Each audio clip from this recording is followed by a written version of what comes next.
Question 4. Now this is the one where I suspect people will make mistakes.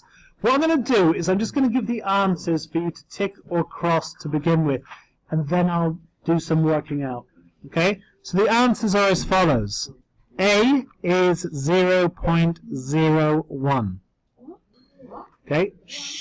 B is y equals 4.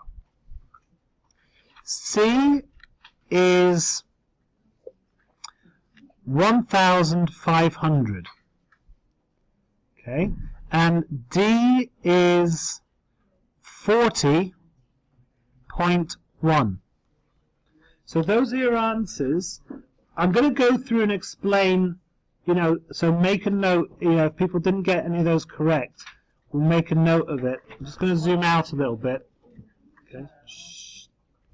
So, for question A, if I divide by, if this is 7, and it's divided by something, and it gives me 700. Now, what I have to do is, it's the same as timesing by 100.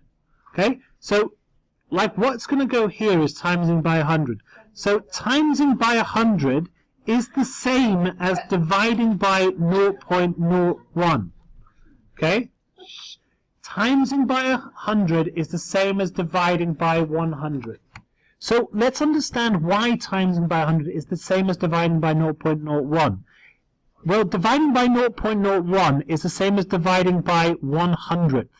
And we know when we divide by a fraction like that, it's the same as timesing by it flipped over.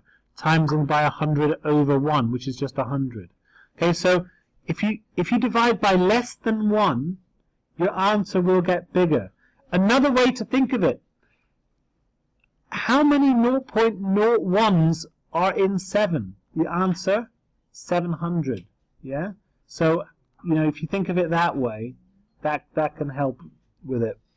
So, if you're dividing by less than 1, your answer will get bigger. You need to kind of get that solidly. So I imagine quite a few people wouldn't get that right. Right, question B.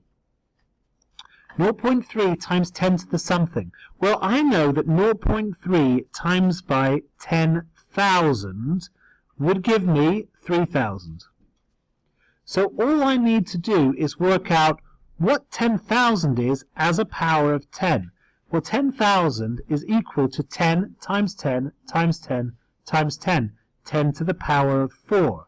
So, y must be equal to 4. This is the correction you need to write in if the person that you're marking it did not get that correct. Question C. Something times by 100th is 15. So if I times by 100th, that's the same as dividing by 100. Right? So what I've got there is something divided by 100 is 15. Right? So m divided by 100 is the same as m times by 100. So m divided by 100 is 15. So what must that be? 100 times 15 to get what m is. So that's why m is 1,500, because it's 15 times by 100. D. 4.01 divided by 0.1. If I divide by 0.1, it's the same as timesing by 10. So it's just 4.01 times by 10, which is 40.1. Okay. So you just need to get in your head, it's how many 0.1s would be in 4.01. Answer 40.1.